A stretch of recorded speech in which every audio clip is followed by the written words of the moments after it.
Storytime, my boyfriend tried to kill me so he could have my life insurance money. So I decided to go on Tinder to look for some potential matches. And lo and behold, a guy named Jared was there. He was adorable, he was charming, and we had multiple cell phone calls before deciding to meet. We met at Red Lobster and it was like fireworks. He was so romantic and looked like a 6-foot-something cowboy. He took me to a wildlife bird refuge after dinner and I instantly fell for him. We dated for months and everything was mostly good. However, he was just very pressuring for things. And I didn't want to take things too fast. I was 21 and he was 31. Eventually, this just gave me some bad vibes, so I decided to cut off the relationship. But a few months later, he called me saying that he couldn't forget me. He had been married before and his wife had passed away, so I felt very sympathetic towards him. He had a really nice job, making over $150K a year, and he said that all he wanted to do was take care of me and my child. So I moved in and things were good again. I would wake up in the morning, he would make me coffee, and I would help him with his kids. But I noticed that my weight was starting to go down. And that's when I realized he was putting something in my coffee. Follow me on Insta and stay tuned for part 2.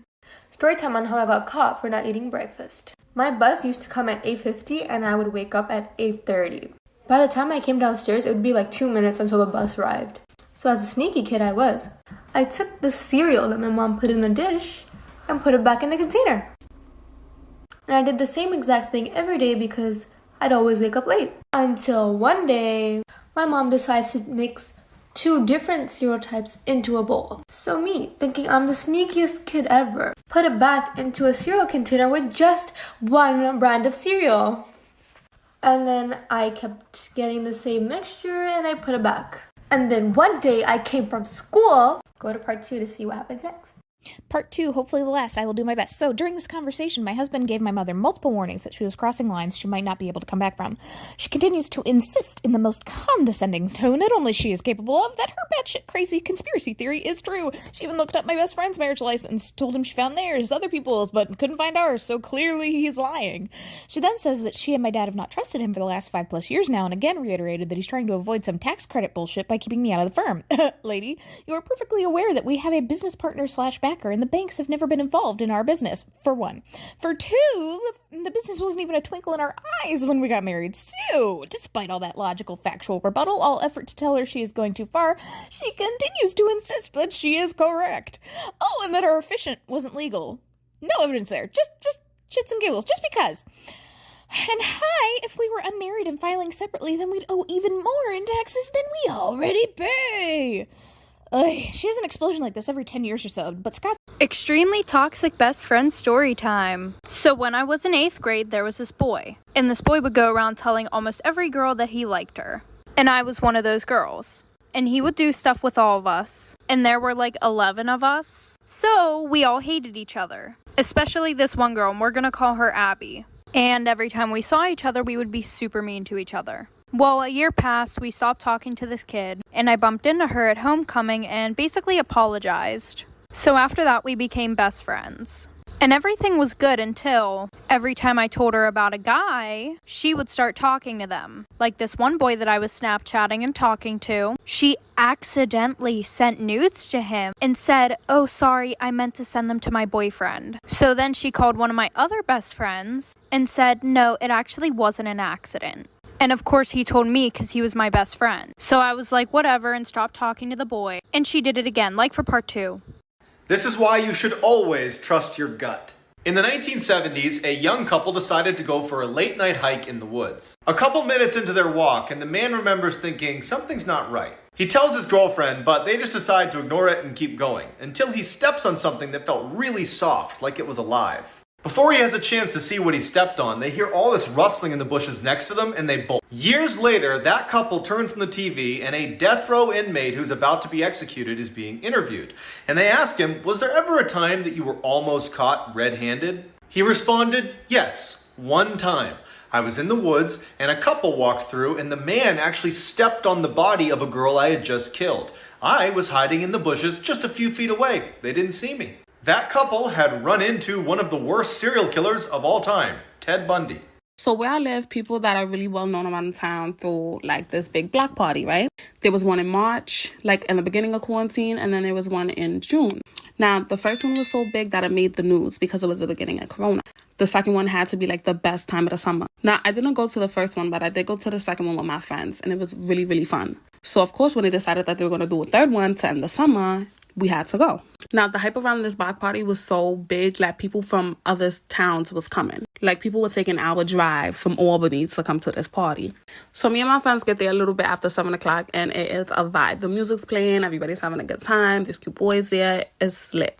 Me and my friends are leaning on my brother's car, talking to my cousins, and there are people on the other side of the park. So me being a hood rat, I'm pouring Henny into my friend's mouth. I turn to give my brother back his bottle, and we hear 3 loud pops that sound like fireworks. Now, it's almost like the world stopped. Everybody looked up and looked at the opposite side of the park from where we were. 4 more pops sound. Storytime. My boyfriend tried to kill me so he could have my life insurance money. So I decided to go on Tinder to look for some potential matches. And lo and behold, a guy named Jared was there. He was adorable, he was charming, and we had multiple cell phone calls before deciding to meet. We met at Red Lobster, and it was like fireworks. He was so romantic and looked like a 6-foot-something cowboy. He took me to a wildlife bird refuge after dinner, and I instantly fell for him. We dated for months, and everything was mostly good. However, he was just very pressuring for things. And I didn't want to take things too fast. I was 21 and he was 31. Eventually, this just gave me some bad vibes, so I decided to cut off the relationship. But a few months later, he called me saying that he couldn't forget me. He had been married before and his wife had passed away, so I felt very sympathetic towards him. He had a really nice job, making over $150K a year, and he said that all he wanted to do was take care of me and my child. So I moved in and things were good again. I would wake up in the morning, he would make me coffee, and I would help him with his kids. But I noticed that my weight was starting to go down. And that's when I realized he was putting something in my coffee. Follow me on Insta and stay tuned for part 2. In middle school, I had this bully, Kevin, and he was a dick. He came up with this horrible nickname for me in 7th grade. My name's Lydia, and Kevin would call me Lydia Chlamydia. In 7th grade, I didn't even know what chlamydia was, but I knew it wasn't good. And not only did Kevin call me that, but he got other kids to start calling me Lydia Chlamydia too. But luckily, the nickname only lasted a year. By 8th grade, everyone had forgotten about it. Except for me. I never forgot. And all through high school, I was paranoid that someone would remember the nickname and start calling me Lydia Chlamydia again. So fast forward like 13 years. It's Friday night, and I'm out at a bar in LA. I'm ordering a tequila soda, extra lime, and I feel someone tap me on the shoulder. And I turn around, and lo and behold, it's Kevin. He's like, "Hey, Lydia, do you remember me? We used to go to middle school together. I called you Lydia Chlamydia." I was like, "Yes, I do, Kevin." He's like, "I'm really sorry about that, and I'm a little tipsy right now, and I probably shouldn't be telling you this, but my senior year of college, I ended up actually getting chlamydia, and it's crazy because I thought of you." Anyway, long story short, I ended up taking Kevin home with me because there is nothing that turns me on more than hearing about a bully get his ass handed to him by karma. Story time about the first time I fainted. So I recently changed my nose ring, and it turns out that the ring wasn't cleaned properly, or it just didn't go well with my nose. So then the part surrounding my nose piercing got infected and blew up. And because I had no other option, I had to take out my nose ring and let it heal. When the area healed, I tried to put a stud back in, and it turns out that the hole closed up. I remember standing there and pushing it in so hard and watching the blood drip out. I was twisting it and I felt it go in a bit, so I kept going, and the blood was just dripping down. And then I felt my head spinning and everything was getting blurrier and I saw like stars. Mom was like, "Are you good?" I was like, "Hold up, I'm fine." Like, what is hitting your head gonna do? I was so dumb. Anyways, then I thought to myself, I think I'm gonna die. Go to part 2 to see what happens next.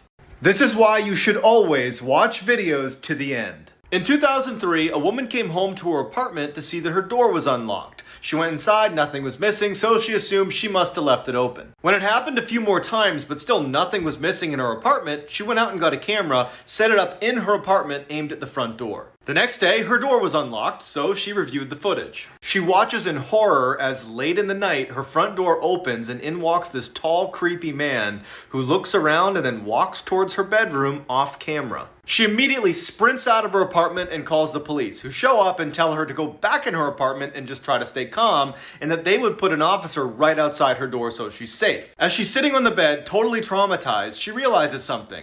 She only saw him enter her apartment on that video. She doesn't know if he actually left. As she's sitting there, she feels breathing on her ankles. She runs out, the cop comes in, and he finds the tall, creepy man under the bed holding a knife and a camera. Part 2 of the first time I've ever fainted. So like I was saying, my head was spinning, I was like tearing up as well. It literally felt like I was gonna die, and one of my biggest fears is dying, so I fainted. And the only thing I heard was my mom yelling for my dad. I remember finding myself on the ground. My parents then picked me up and put me on the bed to lie down, and that's when I regained consciousness. Ever since then, when I see blood, I get anxious and sometimes faint. If anyone wants to know, I did get the stud back in, as you can see. I will be posting these makeup looks and story times on my IG, so make sure to check it out.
Make your man delete or block any bitch off of social media.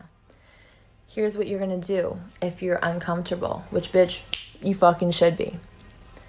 You're gonna have one conversation, eloquently spoken, without you ever saying, I would prefer you to delete or block. Never say that. Don't even bring it up. If he goes, grabs his phone, deletes and blocks, gives you a fucking hug and kiss and says, baby, I love you, and those bitches don't matter, you're winning. If he does it and makes a big deal out of it, is hesitant, doesn't delete or block, or makes a big fuss about doing it and then does it, he will never look at it as his decision. He will always hold you accountable for that decision, will resent you, and then go behind your back, re-follow and unblock that bitch the minute the going gets tough. So be careful how you phrase what you're telling your man. Part 2 on how I found out my sugar daddy and my best friend were sleeping together. Let's name my sugar daddy Tom. Let's name my friend that was texting my sugar daddy Maria, and my other friend Linda. Linda and I were text messaging Maria to see where she was. She wouldn't answer our calls or our text messages. Linda said, what if Maria and Tom are together? Because she knew I found out that they were texting. I didn't pay much attention to that and just went on with my day. Later that night, I was going to sleep over my friend's house, so we were walking from my house to her house. From Linda's house, we could see Maria's house, and we saw my sugar daddy's car parked outside her house. Then we saw her getting out of the car. Hope you guys liked this video and found it helpful. If you did, make sure you give it a thumbs up and subscribe to this channel. It does help support us, and let's know what videos you guys want to see.